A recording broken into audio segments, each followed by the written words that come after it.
మొత్తం రాయలసీమ ప్రాంతంలోనే ఈ ప్రాంతం చాలా శాంతి భద్రతలకి కానీ శాంతియుతంగా ఉండే పద్ధతికి అలవాటు పడిన ప్రజలున్న ప్రాంతము. ఈ ప్రాంతంలో ఎక్కడా లేనట్టుగా ఇలాంటి హింస చోటు చేసుకోవడం అనేది దురదృష్టకరం. దీనికి కారణమైన వాళ్ళు ఎవరైతే ఉన్నారో వాళ్ళని ఖచ్చితంగా చట్టబద్ధంగా వారిని కఠినంగా శిక్షించాలని కోరుతున్నాను. అంతేకాదు వాళ్ళే ఆ జాగ్రత్తలు తీసుకోవాలని కూడా కోరుతున్నాను. ఏదైనా కూడా ప్రజాస్వామ్యంలో ప్రజా తీర్పుకు చాలా విలువ ఉంటుంది. ఆ విలువను కాపాడుకోండి.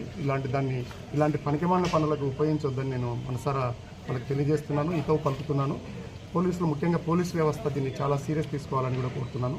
మా తరపు నుంచి, మా పార్టీ తరపు నుంచి మేము ఎలాంటి సమన్వయం పాటిస్తున్నాము, ఎలాంటి హింసకు చెలరేయకుండా చూసుకుంటాము. అవతల పార్టీ వాళ్ళని కూడా అది చేయాలని కూడా కోరుతున్నాను. ఒకవేళ ఏదైనా వస్తే మా ఆత్మస్థైర్యం దెబ్బతినకుండా మా ఆత్మరక్షణకి మేము ఎటు కూడా ఆ ప్రయత్నాలు ఎప్పుడు కూడా మేము చేస్తూనే ఉంటాము. అందువల్ల ఈ విషయాలన్నీ కూడా గుర్తుపెట్టుకొని వాళ్ళు ఎంత బాగా మమ్మల్ని బతికినిస్తే అంత మేలని కూడా తెలియజేస్తాం.